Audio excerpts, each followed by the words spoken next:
Bien, eh bien, nous reprenons donc nos travaux passionnants et maintenant nous rentrons, pas dans le vif du sujet, hein, parce que ça fait longtemps qu'on y est, mais enfin, nous rentrons dans la partie, nous cherchons des solutions.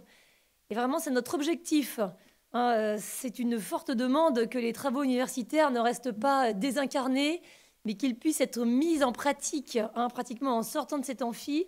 Et donc, nous cherchons des solutions, des pistes au moins. Et puis ensuite, évidemment, on ne va pas résoudre toute la question aujourd'hui, des pistes qui seront approfondies, qui seront mûries, ruminées, expérimentées, tout ça, hein. Et donc j'ai le grand plaisir de donner la parole à Maître Grégoire Belmont, qui est avocat au barreau de Paris et qui est le président du Cercle Affectio Societatis, qui est donc un cercle d'avocats qui se réunit pour réfléchir en particulier sur cette notion de justice. Et je fais de la publicité pour cette excellente revue, dont le numéro 1 porte sur la justice distributive. Et c'est vrai qu'il y a quand même un travail intellectuel déjà quand on lit les auteurs, hein, même ceux qui n'ont pas pris une ride, qui ont écrit il y a plusieurs siècles. Mais enfin, il faut quand même confronter ce qu'ils disent aux particularités de notre époque. Et l'avantage, c'est que cette petite revue fait le travail pour nous, hein. Et donc, je vous encourage vivement à la lire. Alors, merci beaucoup, Grégoire. Je te passe la parole sur le sujet comment définir le droit et le juste de façon audible aujourd'hui. Vaste sujet. Merci beaucoup, cher Aude, de m'avoir fait confiance pour traiter cette question rhétorique, qui est donc une question d'avocat, sur la manière, d'une part, de promouvoir, de diffuser le juste, mais aussi sur la manière, et je sens, si je puis me permettre, que c'est votre grande angoisse métaphysique, de donner un contenu intelligible à la notion de juste, pour que le juste ce ne soit pas seulement une méthode, une intention, mais également un ensemble, enfin plutôt une matrice, enfin pas une matrice, mais disons que le juste comporte des solutions opérationnelles et puisse faire l'objet d'un combat politique, d'un combat par la cité et d'arguments concrets. Alors je souhaiterais faire une remarque préliminaire, c'est que le juste est une réalité que tout homme a gravée bien en lui. Nous pouvons tous nous rappeler, avec émoi, de nos premières plaidoiries d'enfants, autour de la table familiale, lorsqu'on auscultait les assiettes de nos frères et sœurs pour savoir s'il était justifié qu'un tel soit mieux servi que nous, et le cas échéant de lui contester la part supplémentaire de sa part. Nous avions donc déjà un sens très aigu de la justice distributive. On peut également se référer au plus grand communicant de tous les temps, j'ai nommé Dieu le Père, qui, lorsqu'il fait les 10 commandements, le décalogue, va définir 10 commandements qui ont tous un rapport avec la justice. Et saint Thomas d'Aquin nous dit que si, par exemple, Dieu n'a pas dit « ne soyez pas gourmands, ne soyez pas paresseux, ne soyez pas orgueilleux, ne soyez pas égoïstes », il aurait très bien pu le dire. Seulement, saint Thomas nous dit qu'en prenant des commandements qui sont uniquement orientés sur la question de la justice, il donnait aux hommes de bonne volonté, de tous les temps, des commandements immédiatement intelligibles et qui ne demandent pas d'explicitation ou de développement particulier. Parce que tout le monde adhère à la question du juste. Le juste, ce n'est pas intrusif, c'est une question de relation. Et le juste, c'est absolument indispensable à la vie en société. Même le voleur qui braque une banque ira dépenser son argent dans des restaurants de manière tout à fait légale et ira même jusqu'à râler si le restaurant lui fait payer trop cher l'addition en disant « ce sont des voleurs ». Voilà. Donc tout le monde a en lui le sens du juste. Et puis, il n'y a qu'à regarder notre histoire politique. La Révolution française s'est faite sur une question de justice distributive, puisqu'on a contesté le fait que les nobles aient certains privilèges qui ne correspondaient pas, à tort ou à raison, à leur charge à ce moment de la vie française. Et puis aujourd'hui, on trouve la problématique de la justice sur tous les bords du spectre politique. À droite, on va en avoir une définition en général, hein, je schématise assez minimaliste et négative, c'est-à-dire que, grosso modo, la justice, c'est la sécurité, c'est ne pas être agressé dans la rue, c'est la punition assez forte des délinquants, et pour les gilets jaunes, c'est grosso modo ne plus être emmerdé, quoi. Voilà, c'est pouvoir travailler tranquillement. Et à gauche, au contraire, on va avoir vision de la justice qui va tout englober, de la différence entre les sexes, à la différence entre les races, entre les ethnies, entre les pays.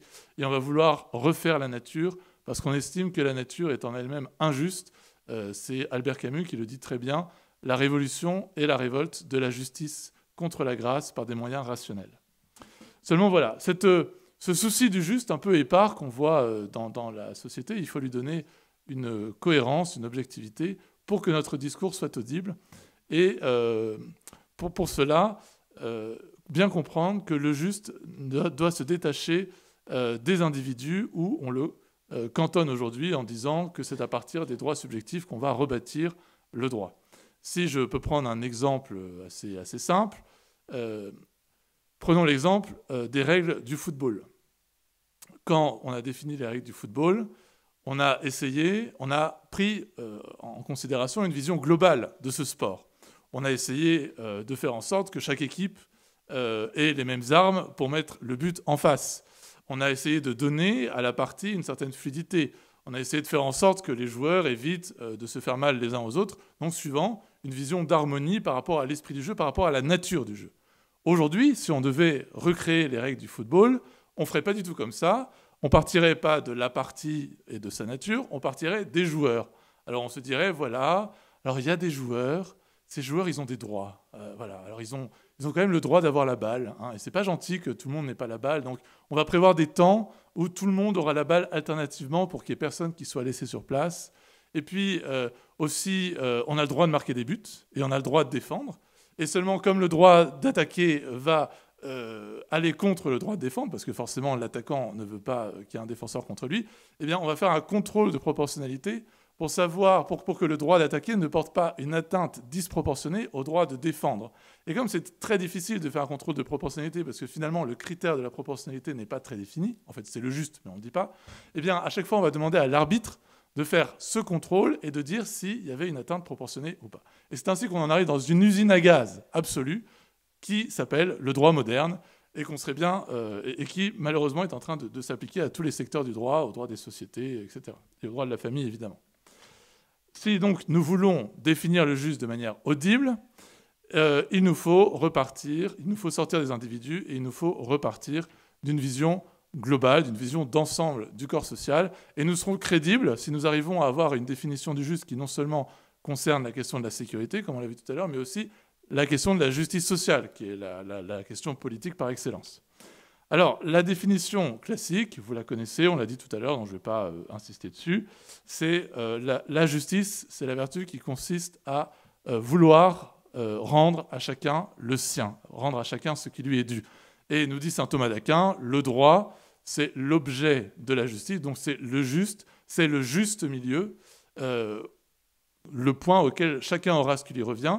Et du coup, c'est un juste milieu objectif qui est hors des personnes et qui ne se comprend et ne se mesure que dans une relation. Voilà. Donc encore une fois, pour définir une relation, on ne va pas partir du sujet, parce que le sujet n'est qu'un terme de la relation, mais on va partir de la vue d'ensemble. Alors cette définition, je sais, ne nous donne pas beaucoup de solutions, mais elle a quand même des vertus méthodologiques sur lesquelles je passerai très rapidement, parce qu'on l'a déjà dit. Premièrement, le droit n'a pas à s'interroger sur les qualités de l'individu, mais simplement sur le partage des biens extérieurs, puisque c'est ce qui lui est dû, donc les choses finies qui lui sont dues. La loi, dans ce cadre, n'est pas l'expression par excellence du droit, c'est une expression du droit comme une autre, qui vaut jusqu'à preuve du contraire, et le juge, et comme le droit est une quête d'un juste milieu, on peut toujours le débattre, et le juge va, en dernière analyse, fixer ce juste, et donc il y a une certaine subsidiarité du droit, dans le sens où la loi n'a pas valeur absolue, donc méthodologiquement c'est très important. Et puis surtout, si le juste est une chose concrète, observable, eh bien la méthode du juriste va être celle de l'observation. On n'est pas dans le dogme, on n'est pas dans les définitions qu'on va nous balancer de manière péremptoire, comme les droits subjectifs, droits naturels, etc. Non, on va voir ce qui est mieux, ce qui correspond à une société donnée, à des faits contingents, à l'équilibre qui va pouvoir en résulter. Et c'est pour ça que l'arme du droit est par essence le débat, la plaidoirie. Et il serait, je pense, beaucoup plus intéressant de devenir avocat. Il eût été beaucoup plus intéressant de devenir avocat au temps où le juste avait encore une voix devant les tribunaux, car on aurait pu plaider, alors qu'aujourd'hui, puisque c'est la loi qu'il s'agit d'appliquer, après tout, autant mettre la loi et faire un syllogisme. C'est pas grave si les faits ne correspondent pas trop. L'essentiel, c'est d'aller vite. Seulement, voilà, cette définition est assez large. Et je vais maintenant tenter de donner, à mon avis, quelques éléments un peu plus concrets de ce juste qui vont nous permettre de lui donner une applicabilité un peu plus forte et de lui donner, je l'espère, un contenu opérationnel. Il me semble que pour compléter cette définition du juste, il faut dire que le juste consiste premièrement dans le respect du bien commun, et que donc il se comprend dans cette perspective, premièrement dans le respect d'une égalité, et troisièmement dans le respect de la nature. Et c'est si on allie ces trois éléments que, me semble-t-il, on peut parvenir de manière plus concrète à trouver des solutions au droit naturel. Donc premièrement, le bien commun. Tous les auteurs classiques sur le juste l'ont dit, le juste vise à unir les hommes. Les hommes se sont mis en société, leur société est faite d'actes extérieurs, et donc c'est la justice qui va structurer la société. D'ailleurs, la société parfaite est celle où la justice règne en maître. Et si les hommes se réunissent en société, c'est pour construire un bien commun. Puisque nous sommes naturellement sociaux, nous avons le devoir d'y contribuer. D'ailleurs, la différence entre l'enfant et l'adulte, c'est que l'enfant s'occupe de son propre bien, alors que l'adulte ne s'épanouira qu'à travers la contribution au bien commun. Et donc, la justice, c'est en premier lieu, et je dirais de manière prioritaire, de respecter le bien commun, de faire en sorte que toute interaction, que toute recherche d'un bien privé s'insère dans un bien commun. Il est assez étonnant à cet égard de voir qu'aujourd'hui, notre droit va avoir une sorte de schizophrénie entre, d'une part, un État séparé du reste de la société, qui serait déterminé par des élections où toute l'énergie sociale va se libérer, et qui va s'occuper d'un intérêt général abstrait en descendant de plus en plus dans la vie des gens au fur et à mesure des déconcentrations administratives, et d'un autre côté, l'action des personnes privées qui va simplement être définie par la loi par rapport à des objectifs privés qui n'ont rien à voir avec le bien commun. Il n'y a pas d'harmonie entre les deux. Par exemple, la propriété, on va la définir comme le droit le plus absolu de jouir et de disposer. Donc on la reconcentre sur la jouissance égoïste, sans finalité, sans perspective dans le bien commun.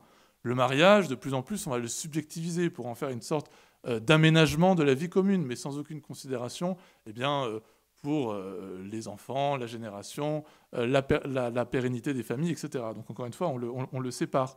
La société commerciale, elle est faite pour le profit de ses associés, mais du coup, on ne dit pas qu'elle correspond à un projet et que l'entreprise a pour but d'apporter quelque chose à la société. On va avoir la même chose par rapport au contrat de travail même, je pense, puisque le contrat de travail, finalement, c'est un louage d'ouvrage sans finalité, mais du coup, on ne l'insère pas dans une entreprise, et donc on donne seulement le droit à celui qui travaille d'avoir le prix de l'ouvrage qu'il loue, et donc finalement, l'intérêt du salarié va pouvoir être différent de celui de son employeur qui, lui, va supporter les risques. Et puis on voit ça aussi à travers les syndicats qui vont protéger les intérêts des salariés et pas les intérêts de l'employeur, alors que tout ça devrait être, me semble-t-il, coordonné dans un ordonnancement pour le bien commun. Et donc finalement, le premier souci de celui qui veut faire régner la justice et qui veut argumenter par rapport au juste, eh bien, c'est de dire que pour atteindre le juste, il faut que toute institution instaurée par la loi favorise le bien commun pour que le bien des parties s'insère dans celui du tout, parce que le bien du tout, d'ailleurs, n'est pas indissociable de celui des parties. Donc ça, c'est le premier élément. Mais voilà, si tout le monde doit contribuer au bien commun, cela ne nous dit pas grand-chose de la contribution que les uns et les autres doivent apporter. Et saint Thomas d'Aquin nous dit qu'il serait absolument scandaleux que certains contribuent, alors que d'autres ne font rien à côté. Et même le fait que certains aient à contribuer de manière scandaleusement inégalitaire est un motif de désobéissance à la loi, d'après lui. Donc, on en arrive au deuxième élément qui va compléter la définition du juste, celle de l'égalité. C'est un mot assez difficile à prononcer pour les quelques, on va dire, hermétiques à la mystique républicaine, qui se trouve, je n'en doute pas, dans la salle. Donc voilà, on va arriver à cette égalité dans la répartition des charges et des avantages dans le corps social qui fait l'objet de la justice distributive. Justice distributive qui est la partie de la justice qui, comme son nom l'indique, va concerner les distributions. Et donc, tout le jeu du juriste sera de veiller à ce que ceux qui contribuent au bien commun de la manière la plus vraie, eh bien, reçoivent les avantages qui leur correspondent et ainsi d'avoir une structuration de la société harmonieuse, tout tendue vers le bien commun. Alors, les critères de cette justice distributive, eh bien, ils sont très variés. Il y a donc, plus on contribue au bien commun, plus on est amené à participer aussi aux avantages de ces biens communs, évidemment, et avoir une place, une dignité importante dans la société. Évidemment, une société qui promeut la vertu par un cursus honorum adapté est une société juste. Alors, est-ce qu'il faut prendre en compte les besoins lorsqu'on donne, lorsqu'on distribue des biens? Je pense que c'est un critère qu'il faut prendre avec beaucoup de mesures, parce que quelqu'un qui ne contribue pas à la société, qui profite du système, et à qui on donne sans aucune condition de contribution des indemnités, il me semble qu'il y a une injustice flagrante, parce qu'elle va consister à prendre le bien de ceux qui travaillent, à ponctionner ceux qui travaillent pour ceux qui ne font rien. Et donc la question de la justice distributive permet, me semble-t-il, de trouver une réponse, un argument qui va tout à fait contre le culte de la redistribution qu'on a aujourd'hui. Et puis aussi et surtout, dans la distribution des biens, on va prendre en compte le bien commun, ce qui va justifier le fait qu'on puisse avoir éventuellement une préférence nationale, puisque les biens communs sont particuliers. Donc on va préférentiellement donner à ceux qui appartiennent à la même cité, etc. Et donc, cette dialectique de la justice distributive nous permet de sortir de ces droits subjectifs qui vont réclamer alors même que rien n'a été construit, que rien n'a été fait, qui vont tenter de se partager les parts d'un gâteau qui n'a même pas encore été élaboré, et revenir sur des distributions finies, sur des distributions mesurées. Et c'est donc tout l'objet de la dialectique du juriste. Et puis, à côté de la justice distributive, qui peut apporter donc son lot de solutions concrètes, il y a évidemment la justice commutative, qui va concerner les échanges, qui donc va veiller à ce qu'il y ait une égalité non plus proportionnelle, mais arithmétique, entre ce que l'un donne et ce que l'autre reçoit, pour revenir à l'ordre instauré par la justice distributive. Et il me semble aussi que de manière assez concrète, on peut en déduire des réflexions sur le contrat, sur la question du juste prix, de l'équivalence. Est-il juste, par exemple, que les 3/4 du prix d'un meuble ou d'une machine à laver soient dus au transport et aux honoraires de commercialisation de celui qui vous l'a apporté? Évidemment que le prix doit d'abord être corrélé sur la valeur objective de la chose qui vous est vendue. De même, on va pouvoir, à partir de la justice commutative, réfléchir à la notion d'usure, parce qu'il n'est pas normal en tout cas, on peut s'interroger sur le fait qu'une partie à un prêt reçoive davantage que ce qu'elle a donné, sans aucune contrepartie, sans aucune production de richesse quelconque au niveau de la cité. Voilà. Donc, si on inclut l'égalité, on descend dans la justice particulière et l'injonction du juste devient beaucoup plus concrète et on peut y trouver des solutions. Et puis évidemment, puisqu'on parle d'insérer le bien particulier, le bien privé dans le bien d'une communauté, eh bien, il faut s'interroger sur le sens du bien. Et c'est ce qui implique évidemment de revenir à la notion de nature, dont on a déjà beaucoup parlé ce matin, dont je ne vais pas y revenir excessivement, mais grosso modo, on nous reproche à travers la nature d'avoir une conception fixe de l'homme. Comment est-ce qu'on pourrait dire que l'homme doit être ceci et pas cela, etc.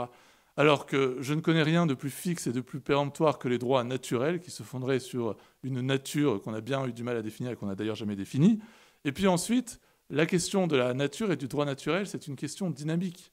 C'est comment interpréter le mouvement naturel de l'homme, vers quoi est-ce que l'homme tend, et donc d'essayer de trouver la réponse à cette tendance de l'homme à un mouvement qui va l'approcher du bonheur. Eh bien, quel est son bonheur? Et c'est ainsi que la méthode du juriste, puisqu'elle est une méthode qui va rechercher la nature des choses, est une méthode d'observation.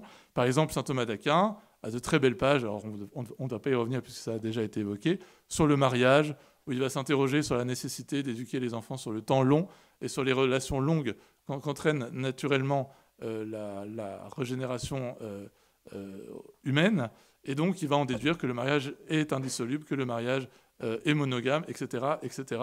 Et donc, il me semble que si on veut argumenter sur tous les sujets de société, on ne peut pas se placer dans un logiciel biaisé et qui se fonde sur les aspérités des individus, sur les prérogatives des individus, parce que ça nous enferme dans une dialectique qui est totalement étrangère à la question du juste, alors que la question du juste, comme j'ai essayé de le souligner au début, est une question qui parle naturellement à tout le monde, qui est objective.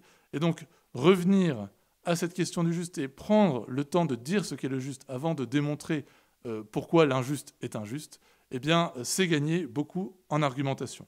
Finalement, si on devait, à partir de ce que j'ai dit, peut-être essayer de compléter cette définition traditionnelle du juste et qui est de rendre à chacun le sien, on pourrait dire que le droit, c'est l'ordre des relations humaines où le bien particulier, défini par la nature, est soumis au bien commun en égalisant les charges et les avantages des parties du corps social.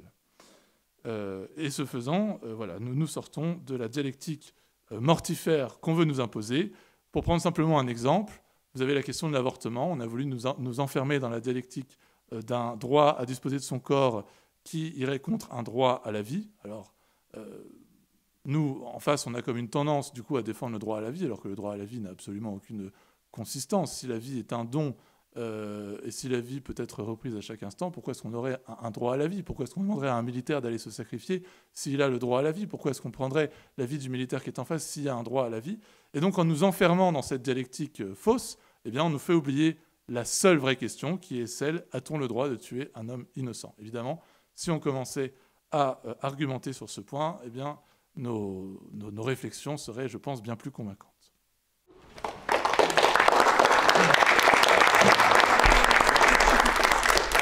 Merci beaucoup, Grégoire, pour cette proposition d'une définition qui nous ouvre des horizons meilleurs. Donc maintenant, au boulot, pour les mettre en pratique.